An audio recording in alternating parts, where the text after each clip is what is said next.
It's a pleasure to be here. I accepted the invitation while I still had an income.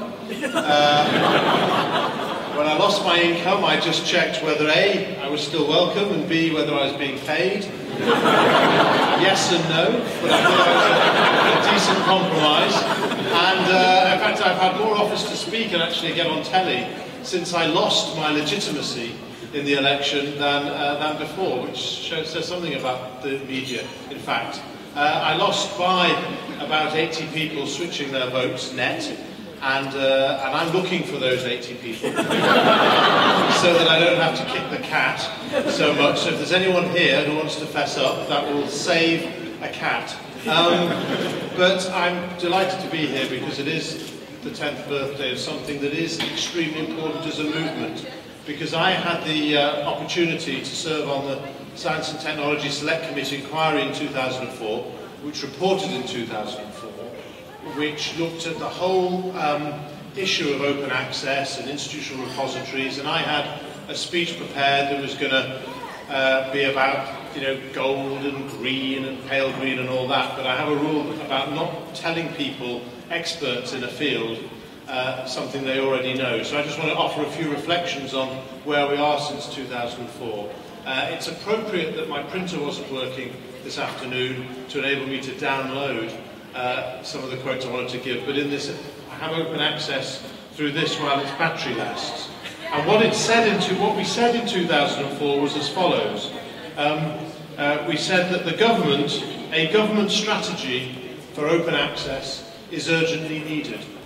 And what this 10th anniversary shows is how much can be done by interested people, entrepreneurs, and the industry itself when there isn't a government strategy. And I sometimes wonder now whether we should be calling on the government to do less. And certainly, given the spending cuts, the government's very keen to do less. So maybe we should be asking it to butt out of these issues.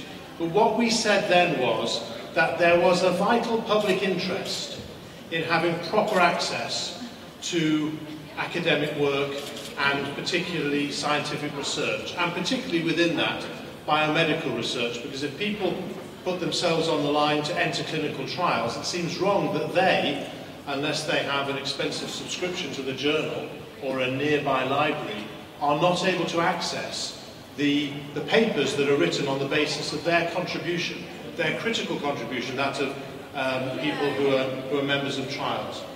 And that's still the case now.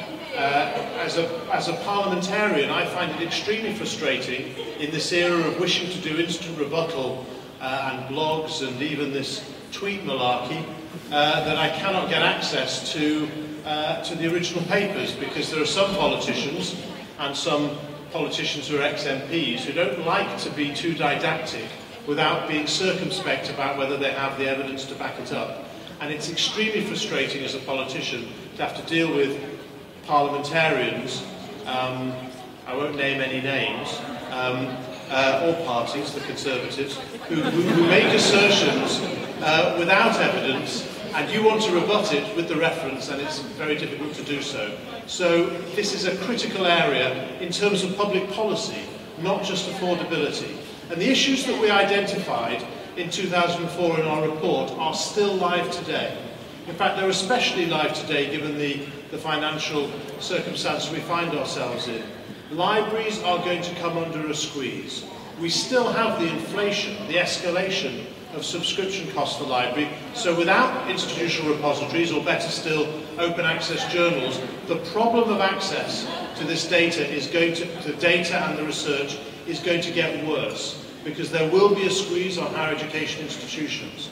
So I'm just delighted that there have been pioneers like BioMed Central, like the Wellcome Trust, who've been willing to take a chance and invest their energy and ingenuity in showing that the model works, even while the government itself didn't take any sort of political lead that it really ought to. Yes, the research councils have now come on board, at least in terms of requiring and mandating deposits, but we think, and I still think, the government could do more. And that's why at the last election, our manifesto made a point for the first time ever of saying that we needed to ensure that public interest data, which in my view is all biomedical research that's properly peer-reviewed should be available for people to be able to see. And this was driven home, if it hasn't previously been driven home, by the so-called ClimateGate business about the Climate Research Unit at the UEA. Again, the Select Committee did a report on this, and we cleared the academics of any malpractice as far as we could tell, and there's more to be said about that.